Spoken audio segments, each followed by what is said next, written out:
And I have an aunt who is very involved in Rotary up in Oklahoma, and I asked her if she had any tips for me to come and speak to Rotary, and she said yes. Keep it under 25 minutes, and because it's not, or because it is football season and you're not a coach, tell them that you are so honored that they thought to ask you to come. I guess they've had like 4 coaches speak to their group recently, so I'm very honored to be here even though I'm not a coach. I'm going to present something called the Isaiah Challenge today, and I was at a UMW meeting about a year ago, and that's United Methodist Women, and I met a lady who's part of the Cal Farley Neighborhood Navigator Program. It's run by Elia Moreno. You may have seen some of her articles in the paper. You might be familiar with her. If you haven't had her speak, I highly recommend her to come in. This navigator brought in a needs list that is from the Cal Farley program. Every month, Elia sends out a needs list of local families and who are in poverty. So I'm reading through this list, and I start crying in the middle of the class. And I'm just going to read you one of the needs that was on there. This is just one of many. It said, a mother of 4 needs help with a home deposit.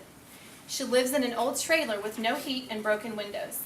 Her husband has abandoned her, and she works full-time at a fast food restaurant to try and keep her children fed. She needs help with a deposit to get the family into an apartment. That broke my heart. Because I'm a mom, I have 3 children, but I'm blessed because we have a father at home. So I'm thinking, how does a single mom do it? If she has her children in a house with broken windows, she can't even pay a deposit, and she's working full-time. So I went home and I looked up the Cal Farley Neighborhood Navigator Program, and I found out that it is a community organization that's designed to help people in poverty, but it doesn't just meet their immediate need. It also helps provide them tools to help them get out of poverty. It's not just give them a fish, it's teach them to fish as well. So I really liked that, and I began to pray about how I could help. I'm like, okay, I am a personal trainer, and I'm a public speaker. I don't know that this is going to benefit this program. But later that week, I was reading a text from the book of Isaiah, and I'm so glad that when I walked in, you guys had an opening prayer, because I usually speak in churches, and I didn't know how something that was a faith-based, faith-oriented would come across in this setting, so I'm very, very gracious to have heard you pray and open up today. I was reading from a text from Isaiah, and it said, is not this the fast that I choose? To loose the bonds of injustice, to undo the thongs of the yoke, to let the oppressed go free, and to break every yoke. Is it not to share your bread with the hungry, and bring the homeless and poor into your house? When you see the naked, to cover them, and not to hide yourself from your own kin. Then your light shall break forth like the dawn, and your healing shall spring up quickly. So that passage is what initially gave me the idea for the Isaiah Challenge. And as a trainer, my thought immediately went to New Year's. This was about November, and I was thinking New Year's, make it a New Year's challenge. Or maybe churches that participate in Lent. I was thinking maybe it could be something that we challenge people in the Lent season. And then it began to snowball on me, and it began to grow. But the initial idea was, during New Year's, the top resolutions are something like this. Lose weight, stop smoking, help the needy. So I thought, what if we could combine those and challenge people to help their community? So what if, instead of just giving something up, you gave that money that you would have spent to help the needy? For instance, if your goal for the new year was to stop smoking, every time you would have bought your package of cigarettes, I don't know how much they are, I'm going to say $5, then you take that $5 and you put it in your Isaiah fund. You don't just not smoke, you take the money you would have spent and you put it in a fund to help somebody else. So the question that I'm going to ask many times today is, what if? If you spend $2 a day on soda, and you were to take that $2 for 30 days, for 60 days, for 90 days, and you were to put it in a jar and put it in your Isaiah fund, how much money would you have at the end of that 30, 60, 90 days, and who might you be able to help with that funding? So that was the basic principle. If you want to lose weight, instead of paying $50 for diet pills, what if you just stopped buying junk food, took the $50 and sent it to a child in Uganda who needs to be sponsored? So the whole thing is a work in process, and if you have ideas, I put handouts on your tables. I'm sorry I didn't know how many people we would have. I have 20 handouts. Normally when I do this seminar takes about an hour and a half, and it's because I like to have people's feedback. I don't know that we'll have time to do the feedback considering I've got less than half an hour. So if you have an idea as I speak, if you'll write it down, I would love to have you email it to me or share it with me later, because this is a growing idea. It's not finished yet. So breaking it down, the first thing that Isaiah's challenge says is he wants you to release those who are bound unjustly and to break off every yoke. So what does that mean? The first thought that most of us have when we think of someone bound unjustly is like a prisoner who got thrown in prison for something they didn't do. Like anyone seen or read Les Mis? Jean Valjean kind of unjustly put in prison. But I really don't think that that's what Isaiah was talking about, because I don't really have a way to go into a prison and let out the person that's in there that's innocent. So I think he was thinking metaphorically. So I want to talk about what a yoke would be. I don't know if you can see, if all you see is the longhorns, this isn't Go UT, this is like, you're supposed to look at the yoke. This is a yoke, and by definition, the dictionary definition is a long wooden beam with two recessed areas on the underside to fit over the necks of a pair of draft animals, usually oxen, to harness them together to pull a plow, a cart, or some other load. Yokes for humans were also used. These were simple beams or poles carried across the shoulders with a load attached to each end. With them, laborers were able to carry heavy loads. From its association with burdens and labor, the yoke is often used figuratively in the Bible to symbolize domination and control. So I want to answer, how do we release those bound unjustly, those who are beneath a heavy yoke, if we're thinking metaphorically? Who is metaphorically under a heavy yoke and bound unjustly? I want you to go back and think about the single mom that I mentioned. She's been abandoned by her husband. She's alone. She has children to provide for. Now I want you to ask yourself if you can see her as a person inside a load that's too heavy for her to carry. She's trying to pull that cart all by herself. Think about children who are being physically or sexually abused. Are they under a heavy yoke? Think about the elderly who are left with no one to care for them. Have you ever been into a nursing home and seen someone off in the corner calling for help and there's nobody there to answer them? Nobody there that cares? Basically, we're talking about anybody who's trapped in a hellacious circumstance and they don't have a way out. So the question is, how do we as a community, as churches, as businesses, as organizations, how do we help release these people that are inside this heavy yoke? So let's talk about what if. The single mom. I might even have some single moms in here that know what that feels like. What if she had someone to change her car oil? What if she had someone to come sit with her children so she could go to the grocery store by herself? Any mom ever taken a load of kids to the grocery store and you're like, I just want to get through without anything breaking or spilling? What if she just had someone that could come sit for 30 minutes so she could go to the grocery store alone? What if someone gave her a gift card to go to the grocery store with so she didn't have to choose between, do I pay the electric bill or do I feed my children? Because that's where a lot of them are at, and that's the decisions they're having to make. And you know something? The fact is, for those single moms, they're not going to get out from under that yoke, really. What they need is to have someone come help them pull the cart. There's no getting out of that load when you're a single mom. So how do we get inside that yoke with them and help them carry the burden? Children who are victims of abuse, that's a hard one. They're not even safe in their own home.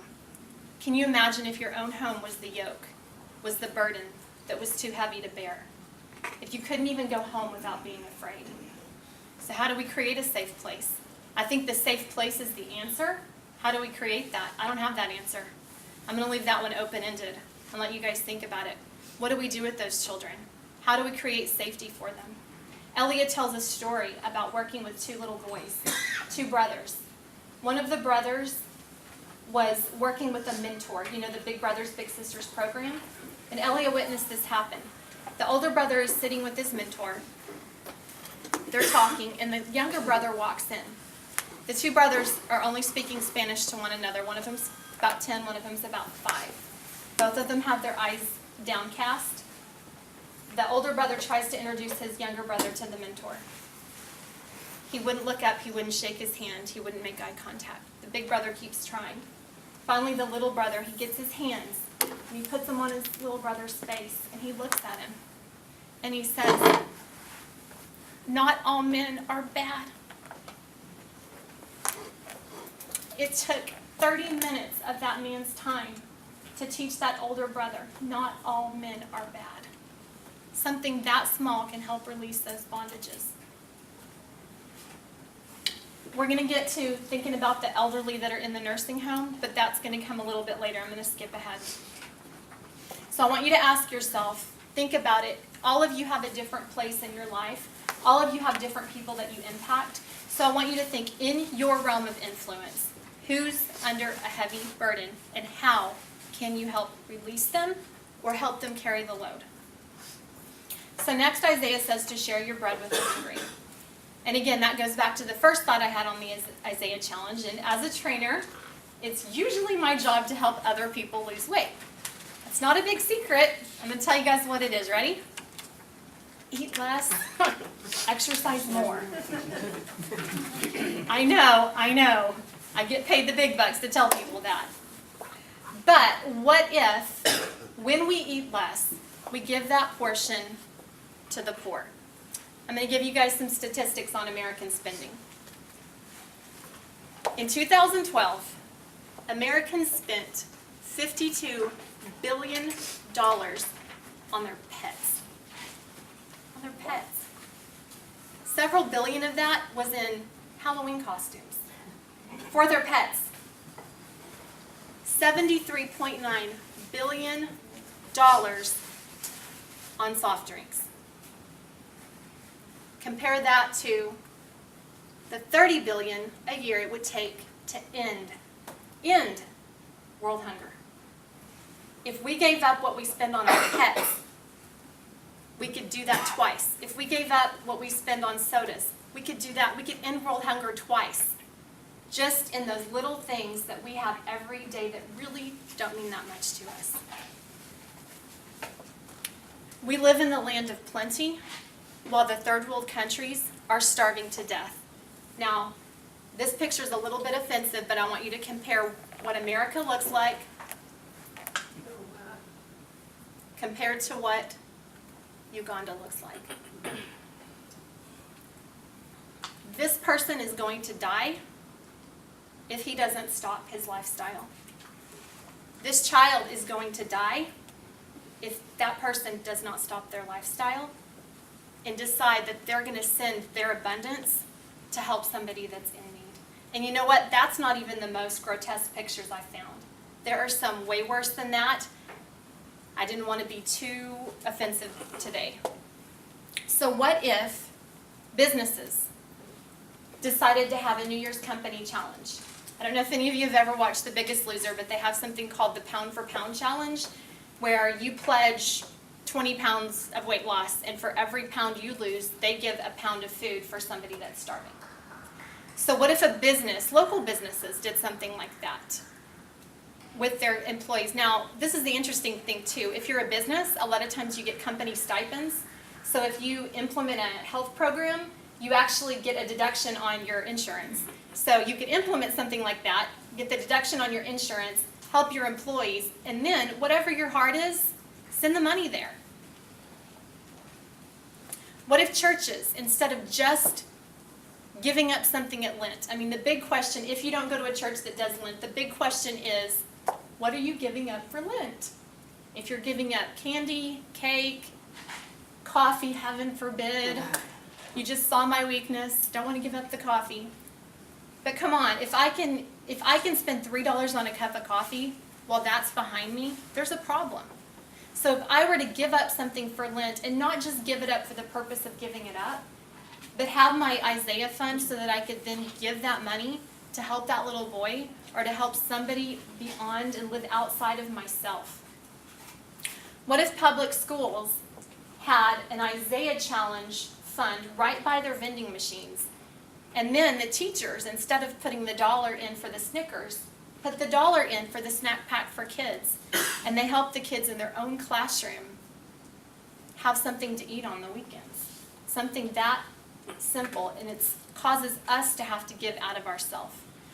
Now, I'm not saying that this company is doing this, so this is just an idea, but what if businesses such as like the Pure Tea Company were to do something like, every Friday if you buy a large peach tea, that money will go towards building pure water wells in a nation that doesn't have clean running water, India. If you've heard of, I think it's Tom's Shoes, is that right? You buy a shoe and they do what? Give a shoe. So that has promoted that business. You want to go buy Tom's Shoes because it supports people who don't have shoes on their feet, and then Tom's is making a profit. So my thought was like, if businesses in Canyon would do this, I'd go support it. I'd go, hey, I'm going to go buy my tea over here because they're going to give that money to people that don't even have clean running water on a daily basis. So what if companies decided to do these things? And again, this challenge isn't like, come jump on my bandwagon and support my thing.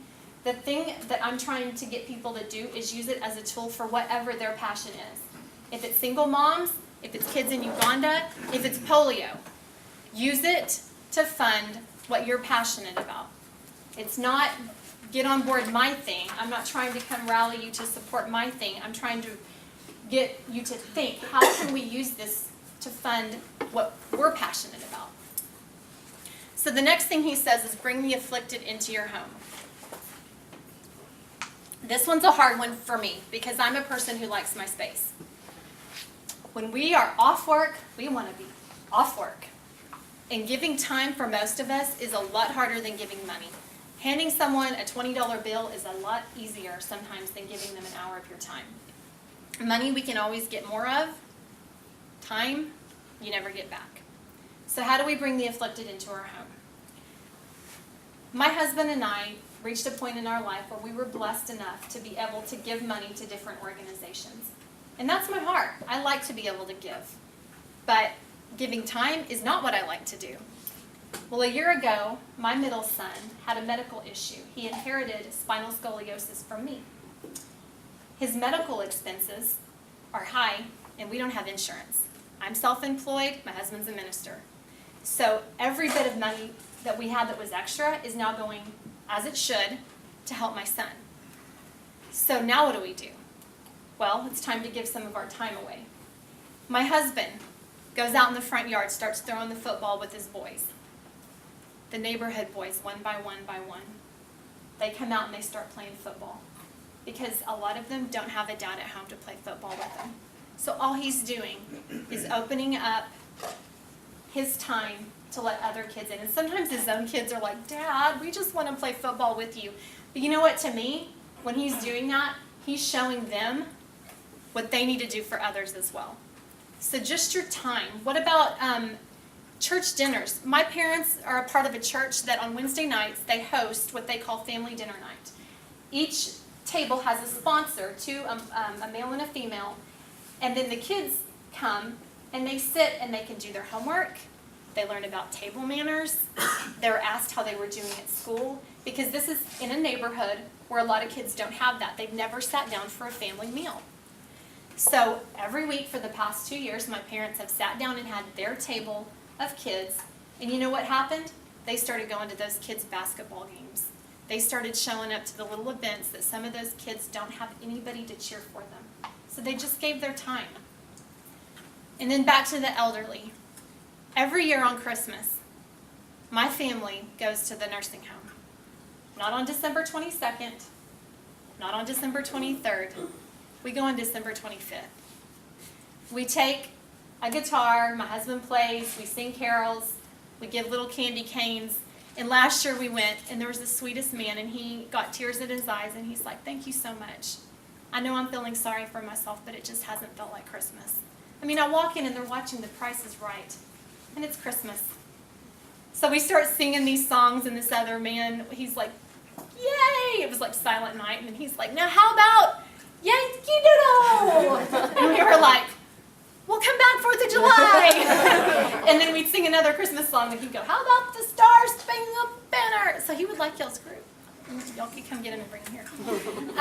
But you know, for the people, if you think, all of us might be there at some point in our life, and if we're too busy to go sit and stop and listen and spend time with someone that's family maybe 12 hours away, I have to think, how would I feel if that was my grandparent?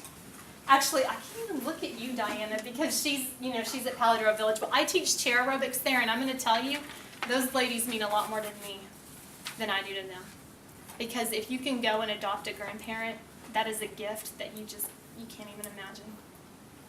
So finally, the last thing Isaiah challenges us in is to clothe the naked. Which is why I brought my shoes. I could only bring one of each set because there were too many. I've got 4 sets of tennis shoes. I've got 3 different flip-flops. One of them's not here. Because, you know, I might not want to go out to water the plants in the black pair of flip-flops. I might need the brown pair. And then there's 4 black pair of shoes, 3 sets of boots, several sets of high heels. And you know what? Half the time, I'm barefoot anyways. So here's the thing. I've got all of this, and there are people around this world who have nothing. I mean nothing. So in your handout, you have a page that says, Count Your Many Blessings. And I want you to take it home, and I want you to fill it out. I want you to ask yourself, do you have cooled air at your beck and call? Do you have running water, hot and cold? You know, most of the world doesn't have that. How many pairs of shoes do you have? How many pairs of pants? How many dishes? How many sets of jewelry?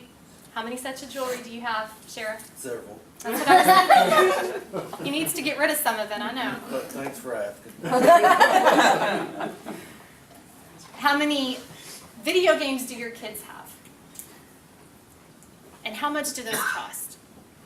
We are so blessed, and we don't even realize it. To us, a trial is, oh no, one of our 2 cars doesn't work. We may have to carpool to work. We are so burdened. And then there are people that don't have windows for their house right here in our town. And we think a burden is, oh, I had to stand in line for 3 minutes at Starbucks while they rebrewed it because it was cold.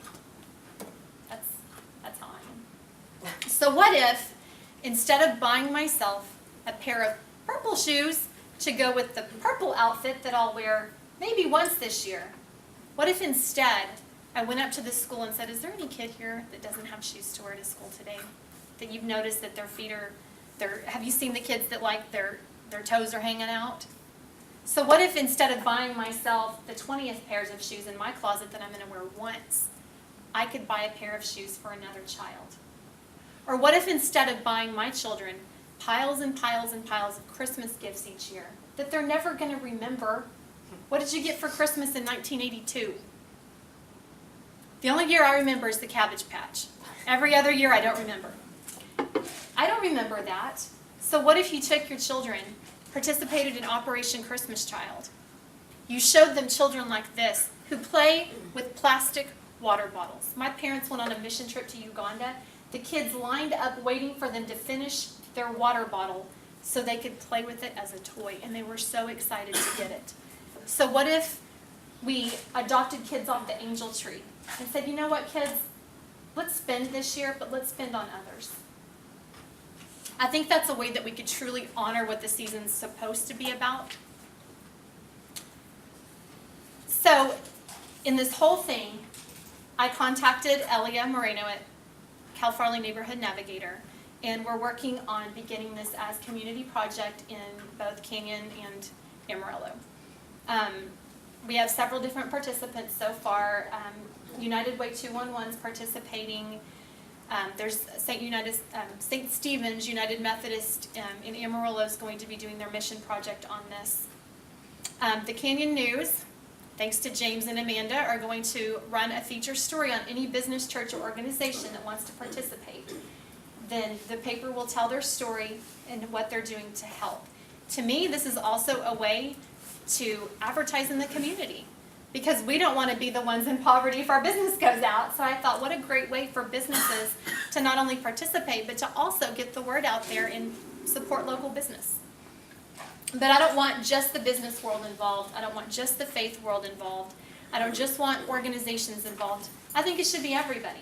Because I get kind of tired of all the division and the, well, we can't help you with that because you might believe different. Maybe you're a Democrat and I'm a Republican. I don't think we can help the poor together. I mean, I think everybody, this is something everybody can be involved with. And I think the principles are across the board, whether you're a Christian, whether you're a Jew, whether you're Muslim, whether you're Democrat, Republican, I think the principles across the board, it's helping others. So again, my question to you is, what if? What if? If you have ideas, I'd really like you to email them to me. On the back of your handout, there's an email address challenge@angelaasbill.com.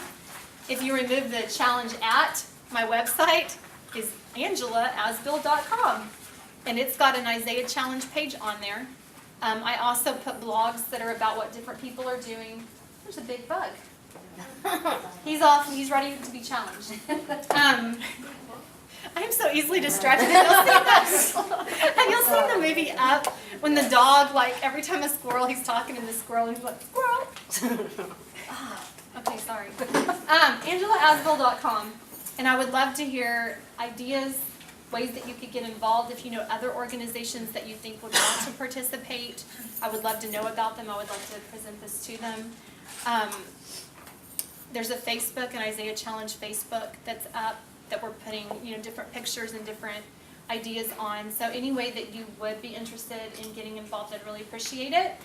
I think I'm supposed to answer any questions that you have. And I'm really thankful that you guys had me today, since I'm not a football coach. So thank you very much. And are there questions? Ideas? Thoughts? Yes, sir. Angela, every time I see something like this on here, it makes me think about those people and what their situation is. But I also think, why? Why is that way? Those people in those countries, a lot of them have help. They shouldn't have to be that way. A lot of them, their government is very suppressive, and the government takes everything and leaves the people, with nothing. And that's the main problem. Is that where it comes in? A lot of it, and honestly, I don't know. I mean, I wish, I know in the scriptures it says, the poor you will have with you always. So it's almost like maybe the reason that they're like that is so that the people that are blessed will be forced to get up and do something and help, and not just watch it happen. I mean, maybe it's to challenge us to reach out. But I think every day when I, turn on running water to get in a hot bath, I think I could have been born over there. I could have been born less fortunate. And so I don't know the answers, but I know that I wasn't blessed just to keep it all to myself. I feel like we are blessed to be a blessing, because there's not a person in this nation that doesn't have more blessings. Even the poorest of our poor have more blessings, than other places around the world. But we're not reaching those people. And I don't know the answer. Well, some of them are here. Yes. Because I teach English as a second language in my church, and some of them are from Somalia or Sudan, and they came from situations like that. But they come over here and they're put into an apartment, and they don't know how to turn on a stove. There's no, general. I remember hearing a story. I didn't witness it, but a family was put in, and they were out in the front yard cooking because they didn't know how to do anything with them inside. The modern technology. And I can think of one instance you talked about. One of the girls that she's been coming to ESL for a long time, and she's speaking good English now, but she had 3 little boys, and now her husband has left. And she gets on a bus every day and goes to Cactus to work for cut meat up or whatever they do over there. And then she tries to take care of these boys, and since then, she's had another little boy. And, she lost her home. So I'm not sure what house she's living, but she's really so optimistic, but she works so hard. And, you know, we try to help all we can, and the people, the teachers and so forth. We have a lot of instances like that when we have to help. And I think that goes into when you bring the afflicted into your home. We have to realize that sometimes I see people and I think, well, why don't they just go get a job? Well, if you make minimum wage and you try to pay for anything today, that's not going to work. But also, I came from middle class America. I was raised in a middle class home where I was given advantages. But there are people that are generational, and that's what has been taught to them, so they don't know how to do something different. So that was one reason I really liked the Navigator program, is because they set up mentors to teach them, this is what you do now. Now here's what you do. Now here's how to use a stove. I mean, as funny as that would sound, I mean, that didn't even sound like modern technology to me. We've had stoves for 100 years, you know? But in other nations, that's modern technology that they just don't know how to use. And so for us to take the time and do those things, that's giving time. And that's getting your hands dirty. And sometimes we're not willing to do Town that. can be given just helping them fill out forms for different things, because they have no idea how to handle a situation by themselves. I mean, they just don't, you know. Even dealing with the schools, sometimes they don't know. Yeah. And there is, if you have run across children like that, Region 16 and 17 for sure has a migrant Yes. families Oh, yes, yes. with uh-huh. Gina. And they help families that are coming in as migrant families. And so there's so many places. And I think people just don't even know where they could go get involved. You know, as I've done this for different groups, I found out about different organizations and opportunities where people don't know how to network. They don't know about each other. And if they could just know about each other, then I think we could get a lot more done, personally. So what are some examples of things that maybe families are doing, or, you know, other businesses? What are people doing that you've seen? Right now, Navigators is putting on different seminars, and they're training seminars, and they're meant to educate those in poverty. So they might be, what they're using their fundraiser for is to host events that are like how parenting skills, financial skills, job skills, things like that people wouldn't even know about. My sister and her husband are using their Isaiah Challenge funding, the things they're giving up, they're putting that into funding because they're actually adopting a child from Uganda. And so they're going to use that funding to help bring a little boy that they found over here. United Way 211 they're doing the giving up sodas. And so all their money and their idea was actually outside the box even beyond that. They decided, as they gave that money, to take half of the money that they got from their extras and use it to pay off debt in their life, and use the other half to give, because they figured once they get out of debt, then they'll have more money to give. They'll free up, if they're not, paying for a flat screen TV for 10 years, then they can be giving that extra money somewhere else. So they're spending half of it on their own get out of debt, and then the other half on the homeless that they take care of every day. So, and then St. Stephen's, the pastor there, I'm going to speak at their missions banquet at the end of the month, and something he's doing is they're building a children's center, and it's for moms and kids to come in and get ministered to, but he wants to start, his idea was start a teen MOPS program, because he actually had a pastor, he had 2 teen daughters, teen mothers as his own daughters. And so he wants to have MOPS for teens so that these teenagers can come in and learn parenting skills, because like it or not, they're a mom. And we can either shun them or we can teach them proper parenting skills. And we can teach them how to raise those babies and how to be good mothers, and a lot of times they don't have any place to go. So that was one of his ideas, is to get in that. And then there was a lady at Northwest Texas Hospital that she wants to get life skills taught in the public schools. She was like, I would like to see classes that don't just educate our kids in math, but educate our kids in integrity and educate our kids. And there are programs like that. Reality Check is one of them. My husband actually teaches Reality Check. for the public schools, and that's just kind of teaches kids integrity and decision making. So, does that answer your question? And again, if you have ideas, please send them to me. Because we obviously can see a lot of problems in our world, but the answer, how do we help? And I think it's a quote from Mother Teresa, and she talks about how if your little pin drop in the ocean doesn't seem like much, the ocean would be different if it wasn't there. And it takes a whole bunch of pin drops. So we might think, well, there's only 25, 30 people here, what can we do?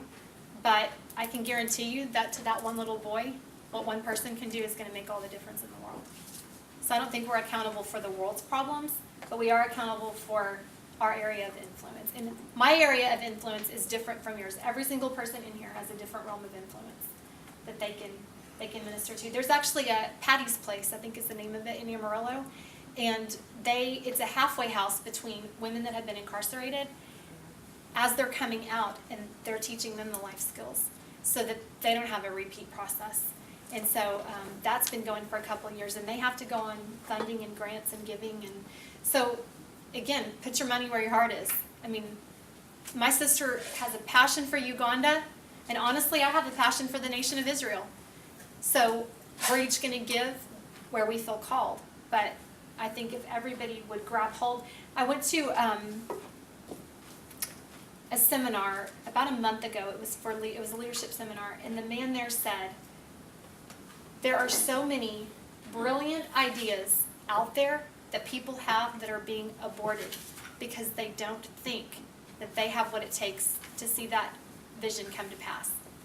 And I really thought about that, and I thought, how many ideas do people have that they abort every day because they think, oh, I could never do that. That's nothing I could ever accomplish. And so that really stuck with me, and I thought, you know what? If the Isaiah Challenge gets aborted, it's not going to be my fault.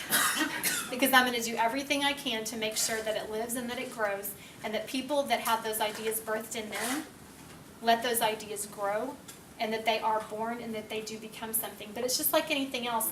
After the baby's born, is that the end of it? Oh no.